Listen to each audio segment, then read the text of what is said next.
ಅವನಿಗೆ ಜೀವನದಲ್ಲಿ ಬೇಗ ಆಗುವಂತ ಎಲ್ಲಾ ಹೋಗ್ತಾ ಇದ್ದಾನೆ. ಈ ಸಲ ಫೈನಲ್ ಇಯರ್ ಅಲ್ಲಿ ಇದ್ದಾನೆ. ಅವನ ಆರಾಮದಲ್ಲಿ ತಿರುಗಾಡ್ತಾ ಇದ್ದಾನೆ. ಅವನ ಫ್ಯಾಮಿಲಿಗೆ ಯಾವುದೂ ಪ್ರಾಬ್ಲಮ್ ಆಗ್ಲಿಲ್ಲ. ಯಾಕೆಂದ್ರೆ ಇವರ ಹಿಂದೆ, ಇವರ ಬೆಂಬಲಕ್ಕೆ ಇಡೀ ಹಿಂದುತ್ವ ಸಮಾಜದ ಮುಖಂಡರು ಯಾರಿದ್ದಾರೆ ಇವರ ಹಿಂದೆ ಇದ್ದಾರೆ. ಅದೊಂದು ಶಕ್ತಿಯಾಗಿದೆ, ಅದು ಒಂದಿದೆ. ಮತ್ತೆ ನೋಡಿ, ಬಿಜೆಪಿ ಅವರು ಅವನಿಗೆ ನೋಟಿಸ್ ಕೊಟ್ಟಿದ್ರು ಈ ಪ್ರಕರಣ ಆದಾಗ.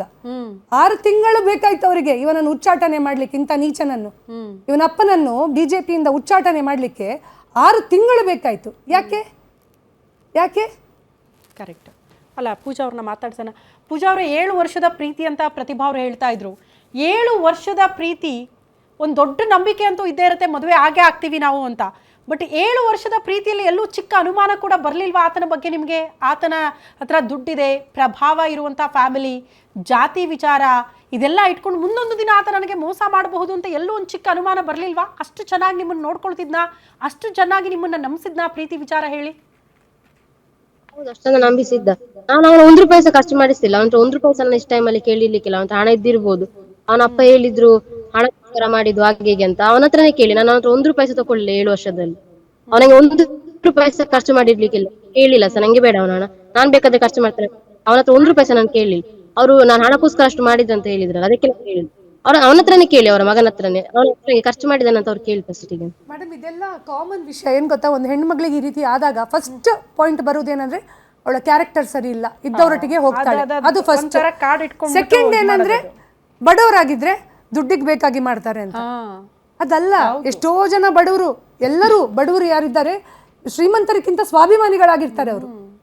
ಹಾಗಾಗಿ ಅದೇ ಹೆಣ್ಮಕ್ಳ ವಿಚಾರ ಬರುವಾಗ ಯಾರು ಈ ಲೆವೆಲ್ಗೆ ಹೋಗ್ಲಿಕ್ಕೆ ಯಾರು ರೆಡಿ ಇರಲ್ಲ. ಅದು ಇವಳೊಬ್ಳು ಎಜುಕೇಟೆಡ್ ಆಗಿ ಈ ಲೆವೆಲ್ಗೆ ದುಡ್ಡಿಗೆ ಬೇಕಾಗಿ ಅವಳಿಗೆ ಎಜುಕೇಶನ್ ಇದೆ. ಮತ್ತೆ ನಾನು ಈ ಸಂದರ್ಭದಲ್ಲಿ ನಮಿತನನ್ನು ಅಪ್ರಿಶಿಯೇಟ್ ಮಾಡ್ತೇನೆ. ಎಷ್ಟೋ ಸಲ ಇಂಥ ಸಿಚುವೇಶನ್ಸ್ ತುಂಬಾ ಜನರ ಮನೆಯಲ್ಲಿ ಬಂದಿರ್ಬೋದು, ಇಡೀ ದೇಶದಲ್ಲಿ ಎಷ್ಟೋ ಜನರ ಮನೆಯಲ್ಲಿ ಬಂದಿರ್ಬೋದು. ಆದ್ರೆ ಪೇರೆಂಟ್ಸ್ ಮಕ್ಕಳ ಜೊತೆ ನಿಲ್ಲುದಿಲ್ಲ, ಬಿಟ್ಬಿಡ್ತಾರೆ.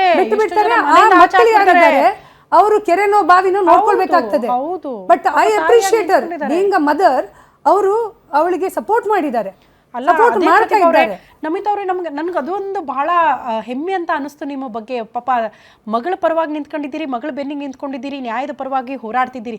ಈಗ ಎಷ್ಟೋ ಕಡೆ ನೋಡ್ತೀವಿ ಸಮಾಜದಲ್ಲಿ, ಬೇರೆ ಜಾತಿ ಹುಡುಗನನ್ನ ಮದುವೆ ಆದ್ಲು ಅನ್ನೋ ಕಾರಣಕ್ಕೆ ಅವ್ರನ್ನ ಮನೆಯಿಂದ ಆಚೆ ಬಿಡೋದು. ನಿಮಗೆ ಆ ಘಟನೆ ನೆನ್ಪು ಮಾಡ್ತೀನಿ. ಬೇರೆ ಜಾತಿ, ಕೆಳ ಜಾತಿಯ ಹುಡುಗನನ್ನ ಮದುವೆ ಆದ್ರು ಅಂತ ಹೆತ್ತ ತಂದಿನ ಹುಡುಗಿಯನ್ನ ಗರ್ಭಿಣಿ ಅನ್ನೋದನ್ನ ನೋಡಿದ್ರೆ ಪಾಪ ಸಾಯಿಸ್ಬಿಟ್ರು. ಅಂತ ಹೆತ್ತ ತಂದೆ ತಾಯಿಗಳಿದ್ದಾರೆ. ಜಾತಿ ಮರ್ಯಾದೆ ಪ್ರಶ್ನೆಗಳನ್ನ ಮುಂದೆ ತಂದು ಬೇಡವೇ ಬೇಡ ಮಕ್ಕಳು ಅನ್ನೋಂಥವ್ರು ಇದ್ದಾರೆ. ಬಟ್ ನೀವು ಹಂಗೆ ಮಾಡಿಲ್ಲ ಅಂತ ಎಷ್ಟು ದಿನ ಅಂತ ಕಣ್ಣೀರು ಹಾಕಿದ್ದೀರಾ ಮೇಡಮ್ ಈ ಮಗಳ ಸ್ಥಿತಿಯನ್ನು ಹಿಂಗೆ ನೋಡಿ ಅಂತ? ಅಂದರೆ ಹೇಳ್ಕೊಳಕ್ಕಾಗಲ್ಲ ಬಹಿರಂಗವಾಗಿ, ಬಟ್ ನೀವು 4 ಗೋಡೆ ಮುದ್ದೆ ಕಣ್ಣೀರು ಹಾಕಿರ್ತೀರಾ, ನೊಂದಿರ್ತೀರಾ. ಎಷ್ಟು ನೋವನ್ನು ಅನುಭವಿಸಿದ್ರಿ ಅಂತ ಇಷ್ಟು ವರ್ಷಗಳ ಕಾಲ? ನಾನು ಮೀಡಿಯಾದಲ್ಲಿ ಇಷ್ಟುವರೆಗೆ ನಾನು ಹತ್ತಿಲ್ಲ ಮೇಡಮ್. ಯಾಕಂದ್ರೆ ಮಗಳು ಪ್ರೆಗ್ನೆಂಟ್. ನಾನು ಹತ್ತಿರ ನಾಳೆ ನನ್ನ ಮಗಳು ಏನಾದ್ರು ಹೆಚ್ಚು ಕಮ್ಮಿ ಮಾಡ್ಕೊಳ್ತಾಳ ಅಂತ ನಾನು ಹತ್ತಿಲ್ಲ. ಇಷ್ಟುವರೆಗೆ ಕಣ್ಣೀರನ್ನು ನಾವು 4 ಗೋಡೆಯ ಮಧ್ಯೆನೇ ನಾವು ಒರೆಸ್ಕೊಂಡಿದ್ದೆ ಹೊರತು ಯಾವತ್ತೂ ನಾನು ಮೀಡಿಯಾಗೆ, ಈಗ ಮೀಡಿಯಾ ಕೆಲವರೇ ಕಮೆಂಟ್ ಕೊಡ್ತಾರೆ, ಆ ಎಂತದ್ದು ಆ ಹೆಂಗಸು ಇದು ಮಾಡೋದು ಅಂತ. ಹೌದು, ಹಾಗಲ್ಲ. ಮಗು ಮುಖ ನೋಡಿ ಮಾತಾಡ್ತಾ ಇದ್ದೀವಿ. ಈಗ ಬಾಣಂತಿ ಇರುವ ಟೈಮಲ್ಲಿ ಅವಳಿಗೆ ಅಷ್ಟು ಇದು ಕೊಡ್ಬೇಕಂದ್ರೆ ಅವಳ ಮನಸ್ಸಿಗೆ ಏನಾಗಬಾರ್ದು, ಅಷ್ಟು ಇದ್ರಲ್ಲಿ ನೋಡ್ಕೊಳ್ಬೇಕು ಅವಳನ್ನು.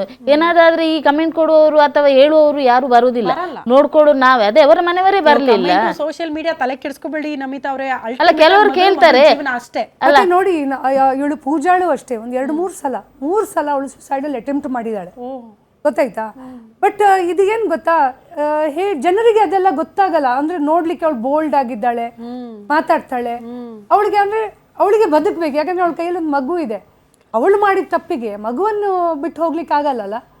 ತಾಯಿ ಅನ್ನೋದು ಅದೇ ಅಲ್ವಾ? ಅಲ್ಲ, ಅವರು ಇಲ್ಲ ಅಂತ ಅಂದಿದ್ರೆ, ಅವರು ನನಗೆ ಮಗು ಬೇಡ ಅಂದಿದ್ರೆ ಆ ಮಗುವಿನ ಭವಿಷ್ಯ ಏನ್ರಿ? ಪಾಪ ಏನು ಮಾಡ್ದಿರಂತ ಪುಟ್ಟ ಕಂದ ಮಗುವನ್ನು ಸಾಂತ್ವನ ಕೇಂದ್ರ ಕೊಡಿ ಅಂತ ಹೇಳ್ತಾರೆ. 2 ಜನ ಹೆಣ್ಮಕ್ಳಿದ್ದಾರೆ ನಮಿತನಿಗೆ, ಅವರಿಬ್ಬರನ್ನು ತಾಕ್ತಾ ಇದ್ದಾರೆ. ಪೂಜಾಳಿಗೆ ಬಡವರಾದ್ರೂ ಅಷ್ಟೆಲ್ಲ ಕಲಿಸಿದ್ದಾರೆ, ವಿದ್ಯಾಭ್ಯಾಸ ಕೊಟ್ಟಿದ್ದಾರೆ. ಈ ಒಂದು ಸಣ್ಣ ಮಗುವನ್ನು ಸಾಕ್ಲಿಕ್ಕೆ ನಮಿತನಿಗೆ ತಾಕತ್ತಿಲ್ವಾ? 2 ಹೊತ್ತು ಊಟ ಕೊಡ್ಲಿಕ್ಕೆ ಆ ಮಗುವಿಗೆ ತಾಕತ್ತಿಲ್ವಾ? ಮತ್ತೆ ಯಾಕೆ ಸಾಂತ್ವನ ಕೇಂದ್ರಕ್ಕೆ ಕೊಡ್ಬೇಕು? ಯಾರೋ ಮಾಡಿದ ತಪ್ಪಿಗೆ ಆಗ್ಬೇಕಪ್ಪ. ಪ್ರಭಾವ ದುಡ್ಡಿದ್ದವ್ರೆ ಈ ರೀತಿ ಮಾತುಗಳನ್ನು ಹೇಳ್ತೀರಾ, ಸಾಂತ್ವನ ಕೇಂದ್ರಕ್ಕೆ ಬಿಡಿ ಅಂತೀರಾ. 50 ಲಕ್ಷ ಕೊಡ್ತೀವಿ ಅಂತ ಯಾರಿಗೆ ಬೇಕು? ಇವರ ದುಡ್ಡು ಯಾರಿಗೆ ಬೇಕು ಹೇಳಿ? ಸಮಾಜದಲ್ಲಿ ಒಂದು ಮರ್ಯಾದೆಯಲ್ಲಿ ಬದುಕಿದ್ರೆ ಸಾಕು, ಯಾರು ತಲೆ ಎತ್ತಿ ಬದುಕಬೇಕು ಅಷ್ಟೇ. ಓಕೆ, ಅವಳು ತಪ್ಪು ಮಾಡಿದಾಳೆ, ತೊಂದರೆ ಇಲ್ಲ, ಅದೇನು ಮರ್ಡರ್ ಮಾಡಲಿಲ್ಲ, ಯಾರನ್ನೋ ಸುಲಿಗೆ ಮಾಡಲಿಲ್ಲ, ಏನೂ ಮಾಡಲಿಲ್ಲ. ಆ ಪ್ರಾಯಕ್ಕೆ ಏನೋ ಒಂದು ತಪ್ಪಾಗಿದೆ, ಅದನ್ನು ಸರಿ ಮಾಡ್ಕೊಂಡು ಹೋಗ್ಬೇಕಲ್ಲ. ಅದಕ್ಕೆ ಮದುವೆ ಅನ್ನೋದು ಒಂದು ಪ್ರಾಯಶ್ಚಿತ ಇದೆಯಲ್ಲ. ಹೌದು. ನಮಿತಾ ಅವರೇ, ಯಾವತ್ತಾದ್ರೂ ನಿರಂತರವಾಗಿ ಕೋರ್ಟು ಕಚೇರಿ ಅಲ್ಲಿತಿದ್ದೀರಿ, ಪಾಪ ಮಗು ಇಟ್ಕೊಂಡು ಹಸುಗೂಸ ಇಟ್ಕೊಂಡು ಅವ್ರ ಪಾಪ ಬಾಣಂತಿಯನ್ನ ಕರ್ಕೊಂಡು ಓಡಾಡ್ತಿದ್ದೀರಿ, ಯಾವತ್ತಾದ್ರೂ ಸಾಕಪ್ಪ ಇದೆಲ್ಲ ಬೇಡವೇ ಬೇಡ ಅನ್ನೋ ಮಟ್ಟಿಗೆ ಏನಾದ್ರು ಬಂದ್ಬಿಡ್ತಾ ಮನಸ್ಸು ಅಂತ ಇಷ್ಟೆಲ್ಲ ಹೋರಾಟ ಮಾಡಿ ಪರಿಪರಿಯಾಗಿ ಕೇಳ್ಕೊಳ್ತಿದ್ದೀರಿ, ಹೋಗಿ ಬರೋರೆಲ್ಲ ಕಾಲು ಹಿಡ್ಕೊಂಡು ಬೇಡ್ಕೊಳ್ತಾ ಇದ್ದೀರಿ, ತಪ್ಪು ಮಾಡದೇ ಇರೋದಕ್ಕೆಲ್ಲ ಯಾವತ್ತಾರು ಅನಿಸ್ತಾ ಅಯ್ಯೋ ಸಾಕಪ್ಪ ಈ ಹೋರಾಟ, ಈ ಒಂಥರ ಲೈಫಲ್ಲಿ ಒಂಥರ ಜಂಜಾಟ ಅನ್ನಿಸ್ಬಿಡುತ್ತೆ ಇದನ್ನೆಲ್ಲ ನೋಡಿದಾಗ? ನಿರಂತರ ಹೋರಾಟ ಒಂಥರ ಬೇಸರ ತರಿಸಿದೆಯಾ ಇದು ನಿಮ್ಗೆ? ತರಿಸಿದೆ. ಇದಕ್ಕಿಂತ ಮುಂಚೆನೂ ಹೋರಾಡ್ತೇನೆ ಅಂತ ಇದ್ದೇನೆ, ಇನ್ನೂ ಹೋರಾಡ್ತೇನೆ ಮೇಡಮ್. ಮನಸ್ಸಿಗಿದ್ದ ಹಾಗೆ ಇರ್ಬೋದು. ಅಂದ್ರೆ ಈಗ ಏನೋ DNA ಟೆಸ್ಟ್ ಬಂದ ನಂತರ, ಈಗ DNA ಟೆಸ್ಟ್ ನಮ್ಮ ಕಡೆ ಬಂದಿದೆ, ಹುಡುಗ ತಂದೆ ಅವನೇ ಅಂತ. ಎಲ್ಲಿಯಾ ಅಕಸ್ಮಾತ್ ಅವರ ಕಡೆ ಎಲ್ಲ ಹೋಗ್ತಿದ್ರೆ ಏನ್ ಮಾಡ್ತಿದ್ರು ಇವರು? ನಮ್ಮ ಮನೆಯವರನ್ನು ಇಟ್ಕೊಂಡೋಗಿ ಏನೋ ಮಾಡ್ತಿದ್ರು. ಕೋರ್ಟ್ ಮೇಲೆ ನಂಬಿಕೆ ಇದೆ, ನಮ್ಗೆ ನಮ್ಮ ಕಾನೂನು ಮೇಲೆ ನಂಬಿಕೆ ಇದೆ. ನೋಡಿ, ಎಷ್ಟೇ ದುಡ್ಡಿರ್ಲಿ ಇವನ ಹತ್ರ, DNA ರಿಪೋರ್ಟ್ ಚೇಂಜ್ ಮಾಡ್ಲಿಕ್ಕೆ ಆಯ್ತಾ? ಆಗುತ್ತಾ? ಈಗ ಒಂದೇ ಇನ್ನು ಮುಂದೆ ಸಪೋಸ್ ಒಪ್ಲೇ ಇಲ್ಲ ಅಂತ ಅನ್ಕೊಳ್ಳಿ, ಇಮಿಡಿಯೇಟ್ ಆಗಿ ಅವ್ನು ಬೇಲ್ ರಿಜೆಕ್ಟ್ ಆಗುತ್ತೆ, ಅವ್ನು ಮತ್ತೆ ಒಳಗೆ ಹೋಗ್ತಾನೆ. ಒಂದು ವೇಳೆ ಈಗ ಕೋರ್ಟ್ ಅವನ್ಗೆ ಒಂದು ಏನ್ ಮಾಡ್ತೀರಾ